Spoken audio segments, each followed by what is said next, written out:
Well, the Super Bowl is almost here, and if a new TV is on your game day wish list, you may want to hold off on purchasing one for just a couple more days. Yeah, just until Saturday, right around the corner. Sunnking Sustainable Solutions in Brockport kicking off a huge on-site TV sale just in time for the big game. Chris Lopez is out there sniffing around for deals. I don't know. He's doing something out there. Looking around for deals. I don't have to look too far. I'm pretty much surrounded by a bunch of deals right now. 70-inch Sensei. I've seen oh, there it is.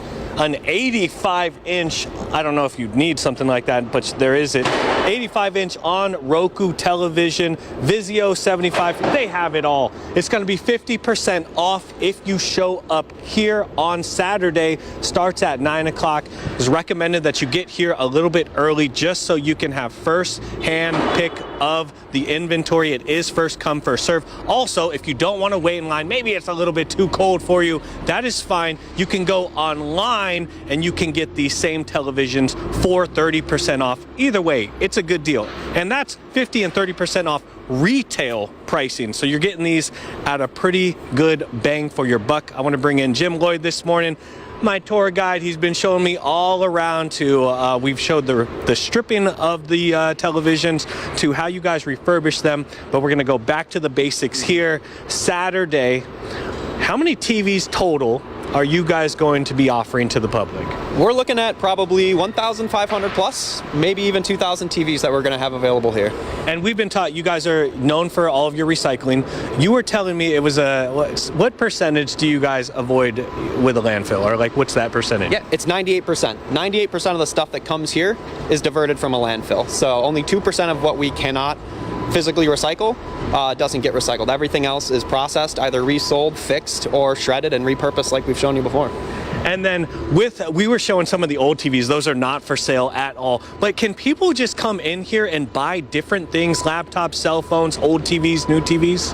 Yeah, so you can't come in here and shop around in the warehouse, unfortunately, but we do have our storefront. So ecaboose.com is where you can get a lot of these TVs like we showed you before. You can also get things like smartphones, laptops, some other, really unique things that we find around this place get sold on our eBay store, and you can just find that. It's Sunnking on eBay.com. You can find us. I heard you like televisions. Yes.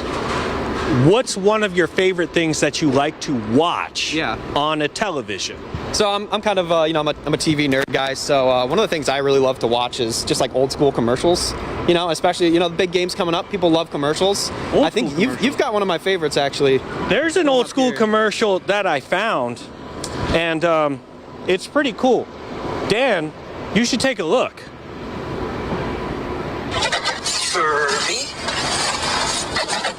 Furby? They're all Furbies. No one understands being a kid. Furby? Better than Toys R Us. That's why when it comes to the hottest toys for the holidays, we'll have everything on your wish list. 20 years ago, so I shot that.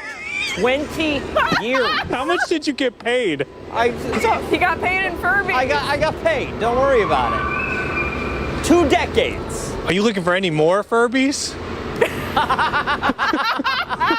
Oh my God, listen, if you bring one back, I will proudly keep that on my desk. Proudly keep that on my desk.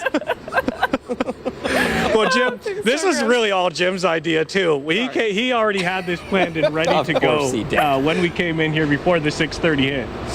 Of course he can't hear you. did. I'm out now. Yeah, he's out of the IFB game right now. Oh, but no, he said this would make a IFB great now, present Jim, for you, Dan. now he can't be a tough guy because he can't hear me. He's saying you can't be a tough guy anymore with no IFB on. Bring he that brought you back this good for present, me. though. Does it have batteries? Does it work? He said bring it back for him. All right, done deal. Does it work? That's a great question. We'll test it out for you first. Yeah, we'll test it out. All right, thank you guys. Thanks. Back to you. Boy, oh boy. When we come back, we're getting a look at some of the stories that have people talking on this Wednesday morning. We're back on the other side of the break.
Hey, it's time to see what's trending, and we are starting with Lego announcing their newest collaboration. The toy brand announced their first ever fashion collab with your favorite, Crocs. The brands are working together. I do not like Crocs. I don't condone them. The brands are working together to create a pair of soon-to-be-released footwear that resembles Lego bricks. Oh, the new clogs are being marketed as a conversation-starting collectible, less sensible, and all-weather solution shoe. Is that guy having troubles walking down the stairs because of the shoes, I would or is that imagine. intentional? I think it's because of the shoes. Okay, the brand says the shoes will create a new, imaginative silhouette. A square silhouette. Yeah. You're wearing bricks. Although the shoes are not intended for everyday wear, they're going to cost about $150. No. The shoes debuted this past week at Paris Fashion Week, which is why they're charging so much, and they went viral online. People, though, are calling this the collab of the century. Why? Couldn't Others tell are you. calling them absolutely vile and cringy. This is just the start of the two brands' multi-year partnership, which means more releases will come in the future. What do they call the things that you'd put on? Oh, gibbets? Gibbets. Do they have Lego gibbets? I'm sure. They. Ashley says they do. The shoes will be available come February 16th. Could you imagine, like, you're trying to run in those, you're just tripping all over them. Running in it. Can you imagine looking out the window and seeing someone cleaning the snow off their car in those things? That would be Mark McLean. He'd be out there in the driveway shoveling away. Oh, man. All right, we'll move along to a new viral food craze that has people traveling all the way to China to try it. Yeah, or maybe you remember last year, Erewhon was getting a lot of attention online for selling a single strawberry for $19. These strawberries were incredibly sweet and luxurious, coming from Japan. Well, now China is looking to enter the viral berry market with their dark pearl strawberry. Sold. Whoa. Sold. Ooh, that looks Okay, good. so this has been dubbed the Hermes of strawberries. I'm not going to say Hermes of strawberries. No, I wasn't laughing at the Oh, way I you thought said you it. were I saying- was laughing at the concept. What? So they're almost black strawberries, and they're said to be much sweeter than most other varieties. They cost about $45 a pound and are more difficult to grow since they have a much lower yield than conventional strawberries. Demand for the fruit has skyrocketed because it went viral online. Yeah, so people on social media have claimed to have even traveled to China just to get their hands on one of the berries. That's an expensive strawberry. Seriously, those who have tried the fruit say that it's life-changing and the sweetest thing you will ever eat. Now, according to experts, it seems that the berries will remain a China exclusive for the foreseeable future. Farmers say if they're able to find solutions to overcome the challenges of cultivating the product, then the strawberries could become more common in other countries in the future. I would absolutely destroy a container of those. Oh my God. Wouldn't you? A million percent, Right? but I'm thinking about how quick you eat things. Like, Yeah, it would last pretty fast. No, 2 no minutes, time at not all. even. Yeah. Inhale them. Yeah. Yep. Delightful. Hey, stick around. We've got a lot more to come right here on Arc Rochester. We'll be right back.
For this month's My Rock story, step inside RocVentures climbing gym in Rochester with me as I try my hand at rock climbing. Woo!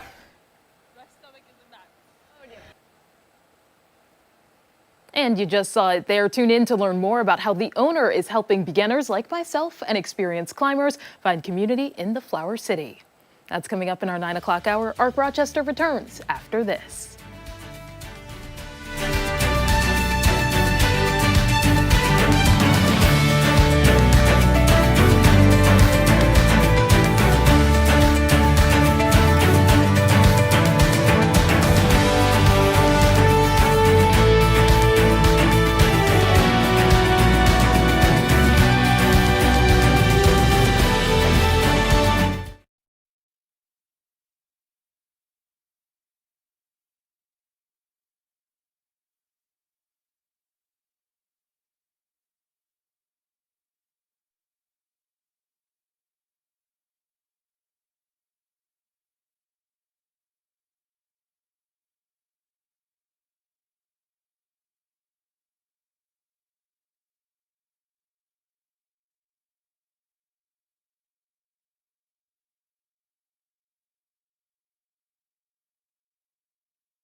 Yeah, it wasn't even that warm that No, day that when we shot was that? That was Compared to that was this fall. Yes, compared to what we it was have like October-ish, wasn't it? Was it? September or October. Yeah.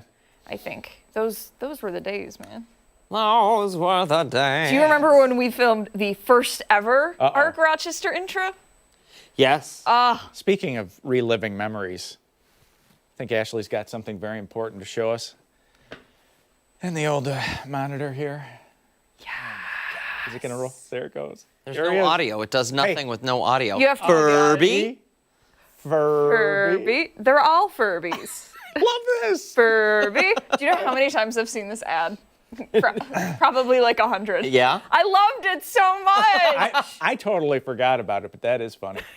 That is funny. Cute. I guess we should do some weather trivia. You're welcome and Yeah. happy holidays. All right. Weather trivia. An anniversary, the 60th anniversary of the blizzard of '66. Heard back on social media from some folks about this, their memories of it. But this will take you back to a 5-day storm. So this started as a big lake effect snowstorm off of Lake Ontario, and it turned into a nor'easter off the East Coast. But how much snow did the Rochester area officially receive during that storm? Was it 12 inches, 19.8 inches, 27.4, or 39 inches of snow? Okay, so, do you want to go first? No. For me, I'm thinking about that video that we saw. Yeah. It was like mid-car. Paul, Yvonne, Sue, Michael, Carol all had D. Mary's got C wow. this morning. I was going to go with C. That's what I was feeling. Casey, Ginny, Jim, and Janet will go with you. And C, Barbara and Pat have D. There was a lot of responses on this. It's all C or D. C, it's all C or D. Lisa's got the C. Rod and Cheryl have C, as does Frank's wife. Eva and Richard C. Dave and look at Lisa. Dave and Cheryl, Lisa's though, dad. had different answers today. Oh, yeah, they did, yeah. Which Little makes battle there. me... What do you say? Final answer? Okay, wait. Do you know how much snow fell in Rochester was during that 5-day So it was a storm? 5-day stretch. 5-day storm, 39 inches. For anybody going through their photo albums right now, this is going to be January 30th and 31st were the days that you would look for Rochester. Okay, so 40 inches of snow. that's when a good amount of snow fell. D. For the area. Dan's going to go big. He's going to go D. You know, the snow drifts were up to the roof lines of houses. And this, for Because 39 inches fell. final answer? I'll jump on that. It was actually 27. Okay, but here's the deal with this one. Okay. On the 23rd of January, which was a little bit less than a week before this, there was another storm that dropped 18 inches of snow. So that's a bruiser by itself. Oof. We had 10 inches of snow to start off the work week here. Imagine almost doubling that and then throwing triple that. Yeah, On top of Monday. that. The snow depth at the end of the month at the Rochester airport was 31 inches. That's one of the highest snow depths that we've ever recorded for Rochester. That's crazy. Yep. And here's the crazier part. Dr. Sykes in SUNY Oswego, for that 5-day dump, had 103 inches of snow. 103, okay? 103 inches. That's of wild. snow. I mean, it's just unheard of. I mean, that kind of thing. Check out the map. There's the blizzard of 66. This was NOAA. And you see those two little red dots there at the east end of Lake Ontario. So that's where the bulk of this all fell down. Now, at the start of it, too, I mentioned that it was a lake effect event. The Batavia area, this was unusual. The snow came in from the northeast of Lake Ontario, and the Batavia area actually had 2 feet of snow as that storm commenced. So that was some real stuff. And speaking of snow, we are way above average now, 2 feet above average now for the season. Even if we had average snowfall from this point forward, we would have around 130 inches of snow for the season. That would be like top 10 for Rochester. If we had half of the normal of snow, we would still get more than normal for the season for snowfall. So that's the kind of season that we've had, and it is building. Dakota's loving it. Dakota had a video up there on Chime In too. We played it on the air like 9:50 yesterday of Dakota just scrambling through the backyard. Dakota looks like we've got like a sweater and a scarf on while we're out there or something. Well, you need it. Looks good. In this kind of cold, you need it. But today, of the next 5 days, is probably the only day that we won't have any snow closer to Rochester, but the sidewalks are certainly snow covered. Thursday, Friday, Saturday, Sunday, some wet or snowy paws. And as mentioned, last weather hit, that band of snow that was in Oswego is already out. It's already lifting to the north. That's how fast this band of snow is moving. So that's going to continue to lift up to the north as we go through time as well. So we're in pretty good shape in terms of the snowfall. Now tomorrow, there is a trough of low pressure that comes through. That's going to swing the weather direction, the wind direction back to the northwest. And that's going to usher in some more cold air for later Thursday and Friday. So we've said this before, some of the coldest air of the season coming to town. We did get down to -6 last weekend, I think it was. So we'll see how far it goes. But future snow amounts, nothing to worry about close to Rochester. If you're watching from Wayne County tomorrow, you may have a coating to 2 inches of snow as some of that develops in Wyoming County as well. Could be a 1 to 3 down that direction for our Thursday and Thursday night. Right now, the story for everybody, it's just the cold. It feels like it's -10. The west-southwest breeze is at 18. Visibility officially not perfect because of that breeze. It's at 7. And watch some of these wind chill numbers. I mentioned that Friday would be the coldest of the bunch. Now these hover around 0. Tomorrow morning could be -5 to -10, very similar to what we're experiencing right now. And you watch Thursday night and into Friday morning. Watch some of these values. Oh, come on, McLean. I know. That's the stuff where you have to cover everything if you're going to be outside, and especially if you're going to be outside working. But when you start to see those values closer to -20, you can start to get frostbite in less than 10 minutes. So that's the kind of thing where you really have to bundle up, make sure that everything's covered up. If you're prepared for it, it's not a big deal at all.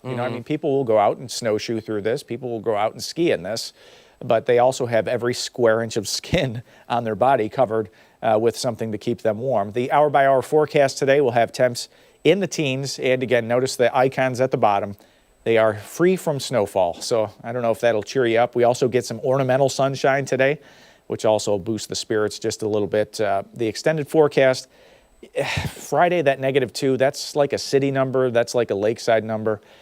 If you're watching from south of Rochester, that's going to be -10. I mean, if I'm throwing a number at it, the actual air temperature, Saturday, Sunday, we were in the teens. I think Saturday's number we're going to bring down just a little bit too to start off the weekend. And next week, we're back in the 20s. But how about a little Yule log? Ready?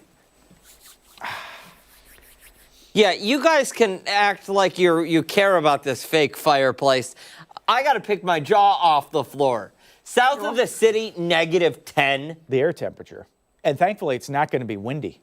So I put up the future wind chills, and the wind chills were like -15 to -20.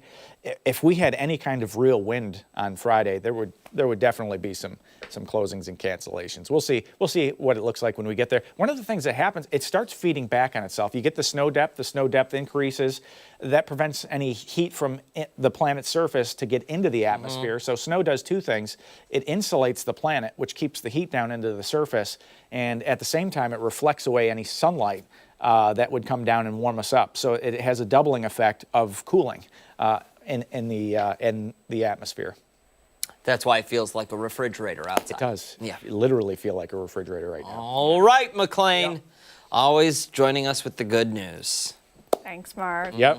Time right now is 9:10. Much more to get to this morning on Arc Rochester when we come back. Steph is shining a spotlight on a local climbing club that's prioritizing fitness. Hey, and don't forget, you can take us on the go wherever you are. Arc Rochester is streaming live right now on the 13WAM YouTube channel and foxrochester.com. Stick around. We're back after this.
Everyone, for this month's My Rock Story, we're at RocVentures, and if you're looking to get more active or just stay fit, this might be the place for you.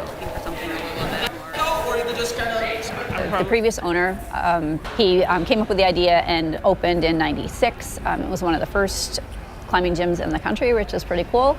Kristen owns RocVentures and was introduced to climbing at this facility by her son. After seeing the camaraderie in his competitions, she decided it was time to transform the space. And we found out that the previous owner was planning on retiring, and we said, let's take an exit from corporate America and kind of give back to the community and encourage that community feel here at RocVentures. But that didn't come without obstacles. The flat flooring was actually gravel that had been covered with wrestling mats, so not very cushy. So one of the first projects that we did was to take all of that out, which was a very dusty job. So we have added some more bouldering walls as the years have gone by. Holds have also changed. Those are all the pieces of plastic that are on the wall, that are bolted onto the wall. The guys move them around constantly. She's offering this advice for entrepreneurs. Be true to your dream. Make sure you have a focus. Don't go like all over here. You kind of need to, keep a focus and stay straight where you're going. Whatever your mission is, to try to accomplish that. But also surround yourself with people who support you and are willing to invest in it as well. Absolutely. That's all I've got for you. And now we're going to get started climbing. I'm so excited. All right, so we're going to start with our gear, which is a harness and shoes. So climbing is really simple. That's all we need, harness and shoes. So what size shoes do you wear? 9. These are 9s. I'm going to give you those, and then also a pair of 10s just in case they're too tight. You want your toes touching the front, but not jammed in, because we want to have fun, not be in pain. How do those feel? Feels pretty good. All right. All right. Okay. Then the next thing we need is our harness. So this is your harness. It's going to go on like a pair of pants. This green loop is going to be in the front. So we go like this. 1 foot in here, 1 foot in here. Be able to poke your belly button through the green loops here. Pull it up and tight so that the waistband is sitting above your hips. If you push this through, make a loop, pull it back to lock it. My goodness. yeah, you want it nice and tight, because this is what's going to keep you from falling down. So we're going to pull that up over your hips, like there, and then pull that back. And then you just want to make sure that if you try to tug that down, it doesn't go over your hips. If you take this and go down, does it go over your hips? No. Okay, and then the legs, we're going to just get comfortably snug. I think that's comfortable. All right. Okay, and let's go to the back and find some models. Okay. So as I said before, there's a variety of climbs. You look, the level 5 just is part of the Yosemite decimal system. And after a few tips on auto belaying, I was ready to climb. Move the feet and hands. Move your feet and then your hands. Woo, I'm scared of heights. Then go as high as you want. When you're ready, just let go and you'll come down. Woo. No pressure to go all the way. And I'm supposed to let go? Just let go. Sit down like you're sitting in a chair, push off the wall. Okay. And when it came to coming down, the second time was the charm.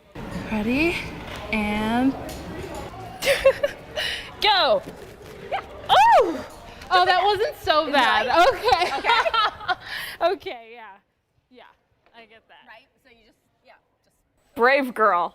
Much braver than I would be. Oh You my did gosh. great, You though. did. You were like Spider-Man on that wall. Well, what you guys didn't see is that before I eventually came down, I had to climb down just a little bit. It didn't look that high from the point of view, but when you're up there, you look down and I was very far from the ground. Sure. So gosh. Kristen was very patient, and I appreciate all of her motivation as well as I was trying to get down, learn some tips. I'll be back. Paul, the photographer, he was like, "You're coming back with my daughter, so they're going to teach me." Look at that. There you go. And I'm looking at the teleprompter here. Bloopers along the way. There are some bloopers, and apparently 50 seconds worth of them. Well, can we see them? Okay.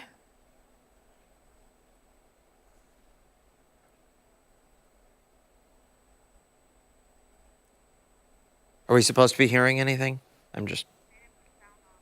Oh, doesn't look like we have sound with it. Okay. But Steph, what are you saying? Are you saying help? I was I'm like... stuck. I'm stuck. I was counting down at that point, and I was saying, all right, I'm going to let go, 1, 2, 3, and I didn't move. And she's telling me not to let go of or not to pull down from that. And then she shows Look me. at her, though. I know, it was very easy. So this was probably my first time down that you were just seeing. And then my second time down was when I went down a bit higher. Let me ask, when you're going down, what's the struggle? Is it that you've looked and you know how far you are at this? But yeah. Yes. Yeah. because while I was climbing, the climbing itself, not hard. I was doing fine. I thought that would be the hardest part, but it was as you're looking down and you're going up, it's like, oh no. And I do have a fear of heights. I don't know when it started. It's always kind of been there. So I was like, oh, the ground is far and I'm very nervous. And yeah. But you faced your fear. Yeah. And that's amazing. Yes. Fantastic. Yeah, I was just saying that would be such a fun team building activity for all of us to do. I mean, like, what a good exercise in like trust and encouragement. Can I pitch something quickly? Okay. Listen, I don't know if you guys are aware, but there's a local organization, and you rappel down the side of some pretty big famous buildings locally. Oh. What if we did it together? Ooh, I think I'm busy that day. I don't know. After this experience, with some more practice, I feel like I'd be 100% on board. I would say I'm about 85, maybe 90. I had the same issue as you. Yeah. Granted, I mean, I didn't climb anything, but you want to look to see. Don't. No. It's not. It will not help the situation at all. Okay. You know you're not near the ground because you've climbed. Yeah. Or you're at the top of a building. So don't look down. Just Okay. go. That's good. That's my approach next time when we do this. When we do this. Can we make this happen, Ashley? No. No. Why not? Why not? There See? are a lot of great things. No. Here's what's going to happen. Steph and I are going to sign up, and then you're going to bail at the last minute, and then we're going to be stuck doing it. I've done it already. I know. I'll do it again. It was fun. I can see it. I already did it once. That's what you'll say. From the top. And she won't even do it once. Not even once. That was fun. Yeah. That's the one in Henrietta? It's on University Avenue. Oh. Okay. And I wanted to highlight a few more things about them. I have a bunch of notes here. Sure. Definitely be sure to visit the website, RocVenturesClimbing.com. But they have a lot of great things going on there. They've truly expanded all that's available. So there's day passes, stuff for kids, really all ages, all skill levels are welcome there. And also they have a Boulder Bash competition. That's on March 21st, open to the public to come in. There is a fee of $5, I believe, but you can find more information on the website. But yeah, everyone, the people who are into bouldering, which is when you don't have a rope at all, you're just free climbing like we had seen from the guy in the video. So really cool stuff going on over there. And there's different types of climbs. So I was doing auto belaying, then there's belaying where you have someone who's helping you with the rope, and then there's another one. It is lead climbing. That's when you are, taking the rope with you. So a bunch of different levels. And I say we do it. We're going to get out there and we're going to scale some slate. All right. Okay. All right. Fine. Make I'm it on happen. board. I'm on All right. board. Sounds good. Thank you, Steph. Good job. Don't go anywhere. When we come back, we are heading into the kitchen. Why, Daniel? Because it's Wednesday, and that means it's the return of We've Got the Funk, Spatchcock Funk, We'll be right back.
right, it's time to get cooking this morning because it is time for some spatchcock funk. Let's go. Today they are showing us how to make a special dip that's perfect for your next get-together. Let's dive in.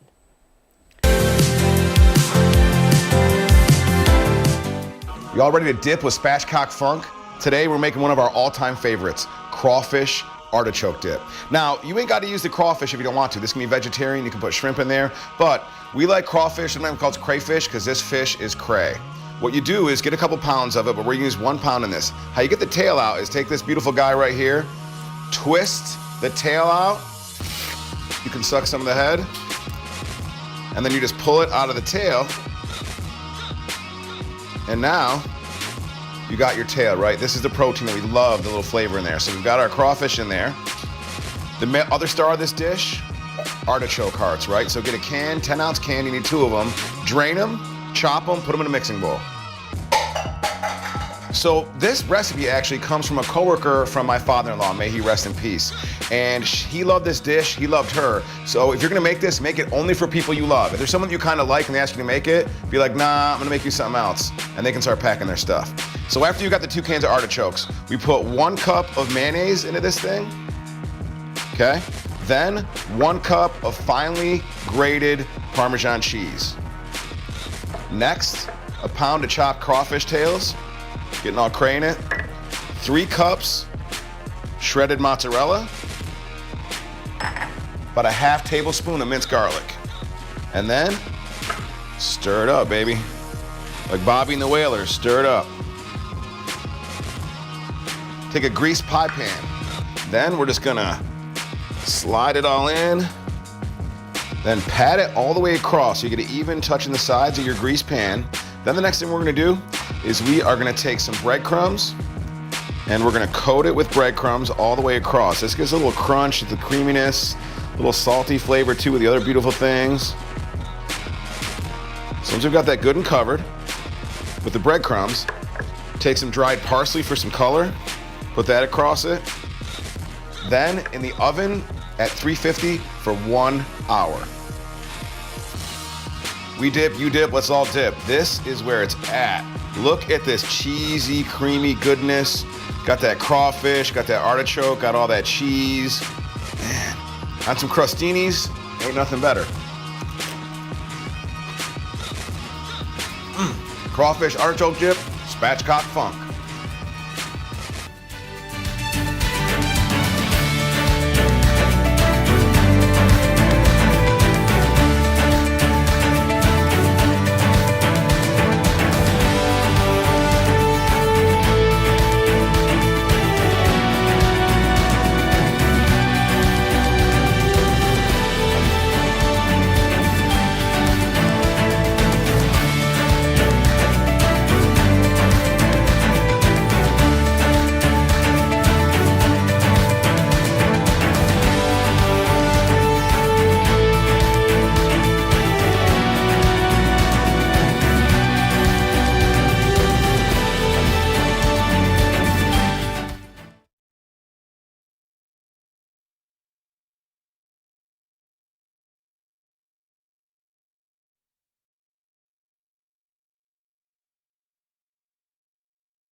9:30 this Wednesday morning. Thanks so much for sticking with us here on ARC Rochester. From meaningful gifts to bold new trends, more shoppers are looking for items that feel personal, and it's driving a big shift towards local retailers. According to a new 2026 forecast from Fair, an online wholesale marketplace for independent retailers, consumers are prioritizing local shops. For more on some of the trends, we're joined now by trends analyst Megan B. Murphy. Good morning. Thanks so much for joining us. Yay, thank you for having me. Let's get right into it. I guess plain and simple, why do people want to shop local nowadays when, they can pick up their phone and order something in 2 minutes? So that's what's really interesting about the Fair forecast. What they really found after analyzing millions of data points is that people are really doing inspired shopping. They want their dollars to matter. So they're kind of poo-pooing big box and really wanting to shop small. And that's why Fair is so amazing, because it is a game changer for small business owners. It is this global online platform that really gives retailers access to brands that they can find and source and stock their shelves really thoughtfully to attract those local consumers. I like that, and I think a lot of people like the idea of shopping maybe a bit more locally, keeping the money in the economy that way versus giving it to big corporations, your Walmarts, your Targets, that kind of thing. I'm wondering, though, what can these businesses do to market themselves so they can compete? Yeah. So I think Fair is an incredible asset for that. So this Fair forecast for 2026 is basically like a crystal ball, data-backed, that gives retailers incredible insight into what people want to be shopping for. They identified 4 key trends, and it's well read. Anything book-inspired is really, really going to resonate. Bookmarks, leather journals. People are shopping for all things booked-themed. We know fanfare is going to be a big theme for 2026 because we've got the Winter Olympics, we've got the World Cup. People are shopping for all things sports. The search for medals was up 150% because people are having watch parties. They're wearing their rugby shirts and their track jackets and thinking about all things sports. And the other big trend is more is more. So maximalism. People want bold prints, pattern across, home and fashion. So people are shopping more is more. My sweater is a good example of this maximalism trend. And then you have witching hour. People want things that are a little bit mystical, a little bit witchy. The search for magic was up 113%. Incense, dried flowers, tarot cards, anything astrology. This is what people are on the hunt for. And so retailers, small business owners can be informed by these trends to stock their shelves thoughtfully, to drive those customers to the stores to do some shopping. I just want to point out your accuracy right there. Because, Abigail, what was it? Your ghost perfume that you bought from some independent retailer online? Yeah, that was last year. But yes, I did. Yeah. Whatever, it's fine. It's witchy. Yeah. It's a big trend. We see tarot card inspired. There was like a tarot card necklace that sold out instantly. So it really is that people are looking, maybe there's some hope in some of that mysticism and magic. Very cool. And, I imagine that over time, it's very interesting for you as this trends analyst to see how things have changed. I think about 3 years ago, even 2 years ago, when everything was clean and crisp and there was no clutter and everything. Minimalism was huge. Everything was beige. It was so boring, right? I'm bring on the color. Well, was it boring? Who was the analyst who would say, does this bring you joy? That's how you know if you keep it.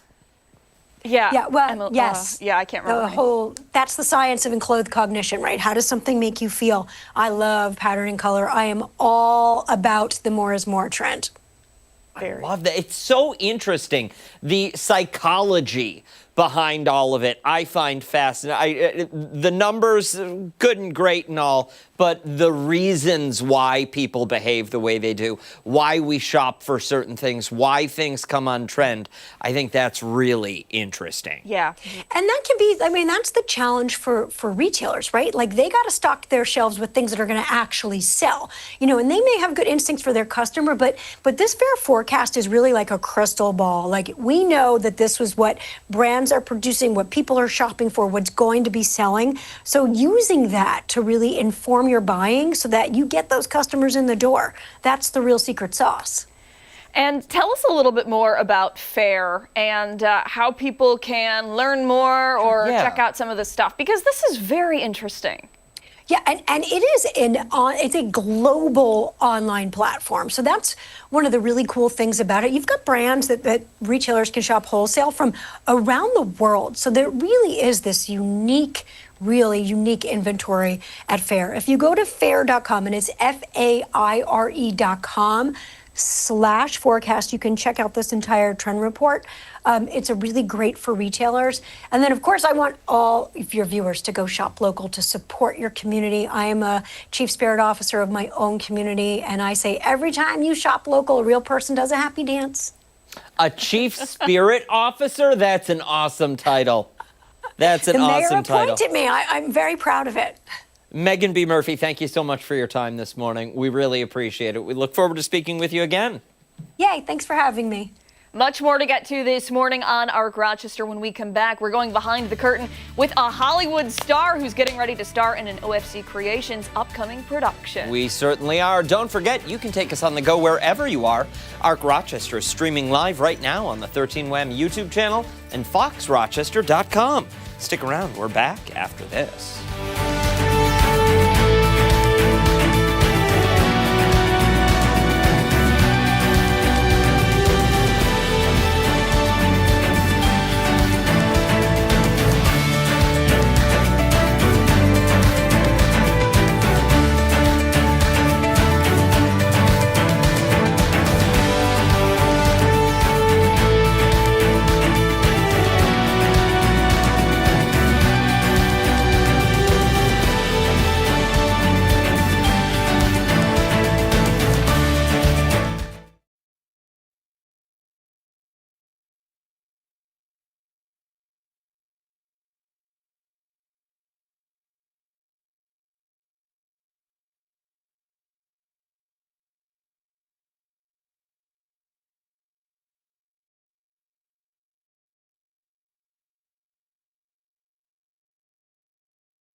Welcome back. A Hollywood star is in town, taking the stage at OFC Creations for their upcoming production of Hello, Dolly, starting this week. Yeah, you might know her from The Parent Trap or more recently, Dancing with the Stars, but Elaine Hendrix is taking on the role of Dolly Levi in the show. And this morning, she joins us live in studio. Thank you so much for coming in. We appreciate it. Happy to join you. I hear Hello, Dolly, and I instantly want to start saying lines. Do you? Yes. So I've got to ask, that's one of my favorite stage productions, Hello, Dolly. What is it like taking on that iconic character? You've got Carol Channing, Barbara Streisand, you name it. Bette Midler. Yes. I mean, Bernadette Peters, on and on. On and on and on. And now you. What is that like?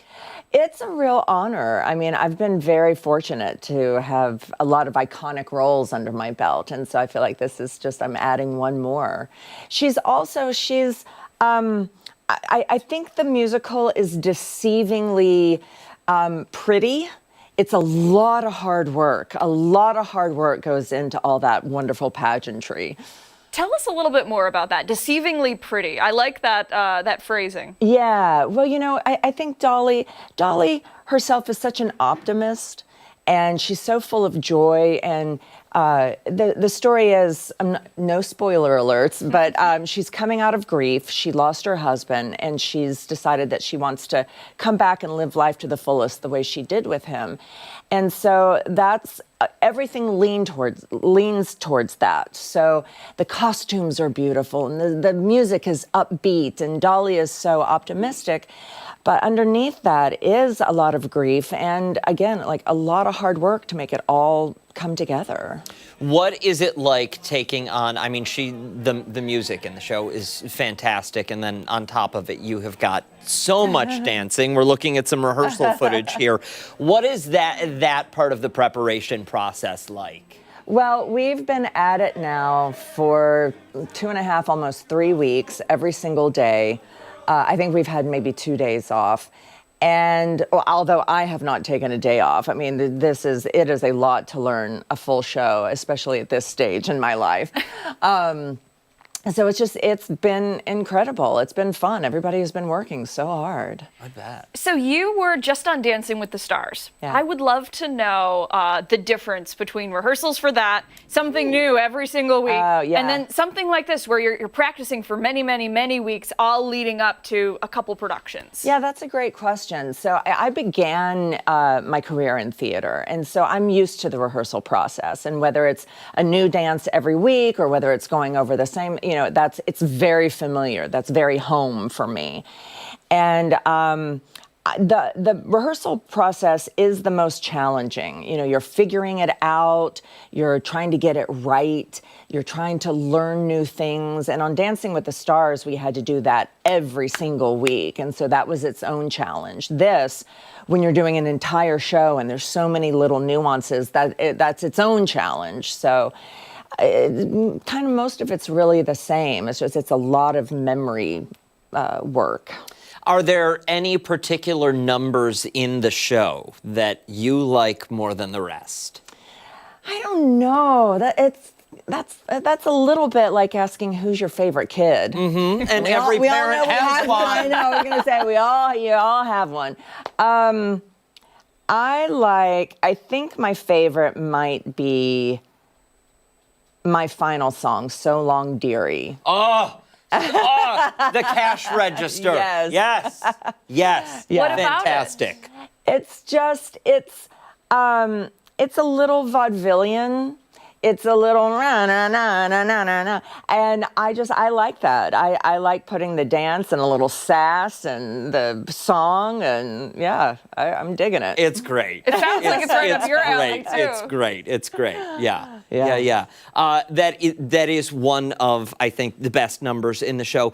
But the ensemble numbers in a show like Hello, Dolly. Yes. Put on your Sunday clothes. Yes. That's everybody, right? Oh, yes, and it's so beautiful. It's so pretty, all in pastels and with the parasols and the New York backdrop. That's what we're seeing now is our rehearsal for Put on Your Sunday Clothes.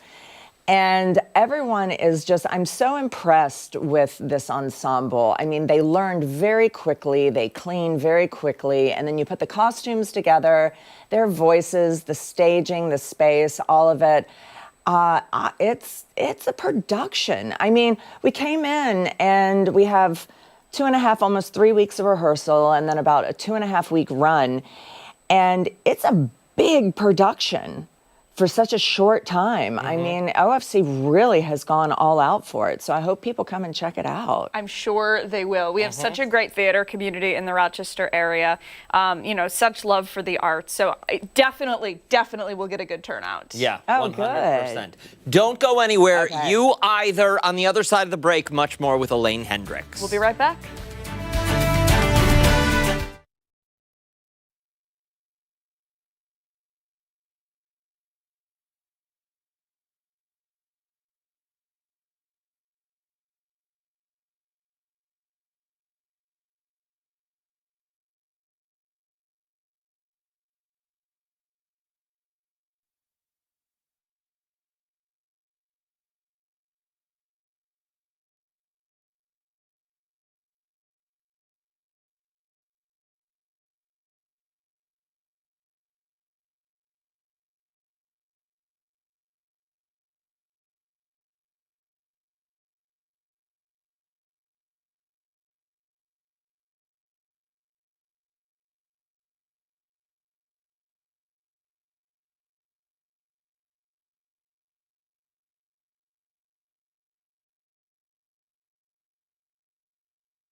(9:47). Thanks so much for sticking with us here on ARC Rochester. We're back once again with actress Elaine Hendrix. She's getting ready to star in OFC Creations' upcoming production of Hello, Dolly. We're continuing our conversation.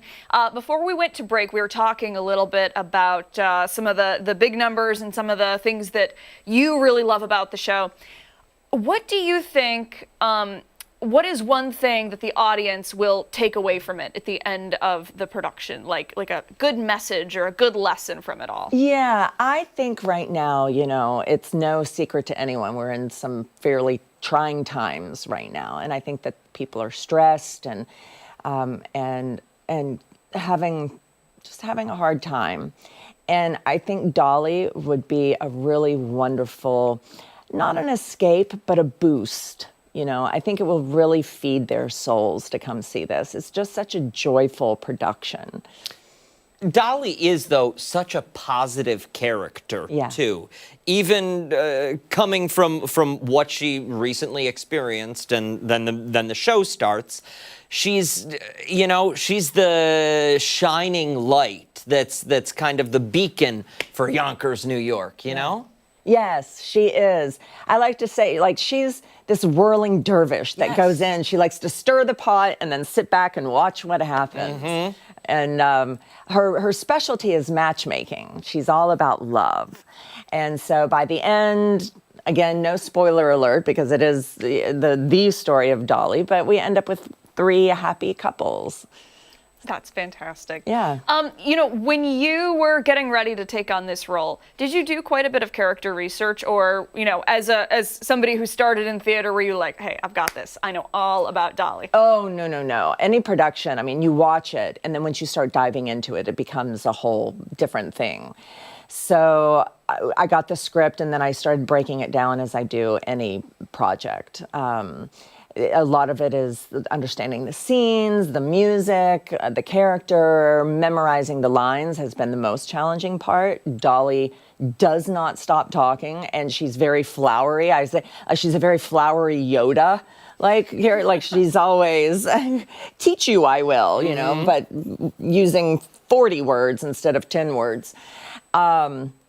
So it was all of that, and then once I got here, then it was incorporating the dance, and then working with the band, and just it's a layer. You know, you don't try to tackle it all at once; it would be way too much. So one step at a time. Oh, I've got to ask you. It's not every day we have the opportunity to speak with you, so I've got to ask you, and we don't have to stay on the topic for very long at all. But I need to know a little bit about Parent Trap. What was that experience? How did you get that job? Iconic film. Yes. And, you know, Yes. for me, like as a young person, obsessed with the film. Yeah, you're not alone. That you know You can't plan for things like that. You can certainly hope for things like that. You work for things like that. But Parent Trap has just continues to capture generations. And that's just a whole lot of, it's a magical combination that made that happen. From the actors to Nancy Myers, to the script, to the design, et cetera, et cetera, et cetera. So that's all, you know, that's going to always be a very special project in my career. Then let me follow it up with, does that make it fun for you to talk about and to relive a little bit? Or when people bring it up, is there kind of the eye roll a little bit like, oh my God, one more time, I'm going to tell the same story again? No, I love it. I mean, yeah, it's, again, like, I could have gone my whole career and that not happened. So I'm always honored when people embrace my projects. And Parent Trap is certainly at the top of the list. Well, that and Dancing with the Stars, which is my new favorite right now. I think you're forgetting one more. Well, I got a few, but Hello Dolly. There you go. Of course. There you go. Yes. I'm sure there are so many young girls and boys in the audience who are going to see you and just be like obsessed, you know, whether it was while watching Dancing with the Stars or they've seen Parent Trap or whatever it may be. What would be your advice for, you know, young people who want to take a similar avenue that you took? Oh, gosh. Besides don't. No, I only say that because you got to get ready for it. You know, you got to understand how much rejection, how much work goes into it. Social media these days, I think, makes everything look so glossy and pretty and easy and just snap photos and put things together. But this industry is a lot of hard work. It's a lot of rejection. It's a lot of navigating things that you can't really prepare for. You have to live them and then learn from them. And so I always tell people, like, if you cannot see yourself doing anything else, then go for it. Because that's what I did. I was I knew at a young age what I wanted to do. And my mom, who had been in higher education, had her master's, worked for the ACT and colleges and all this, told me, I don't think you should go to college. I think you should go and do what you want to do, because I was so clear about it. So I think that's what it takes. Well, leave it to Mom. She was right. Yeah, she was right. Absolutely. For somebody sitting at home, they want to go see Hello Dolly. How do they get tickets and when can they see it? Yes, so go to the OFC Creations website, the OFC Creations Theater, and then what is today, Wednesday? Today is Wednesday. Okay, I've been in rehearsal for so long. Okay. I'm like, wait, where am I? So our first preview is tomorrow night, Thursday, and then we officially open Friday. So it's here. Nice. Yeah. Very good. Thank you so much for coming in. We really, really appreciate it. Yeah, thank you. We'll put all the show information and ticketing information on foxrochester.com. Hey, don't go anywhere. When we return this morning, our final thoughts this Wednesday. We'll be right back.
Go ahead. Go ahead.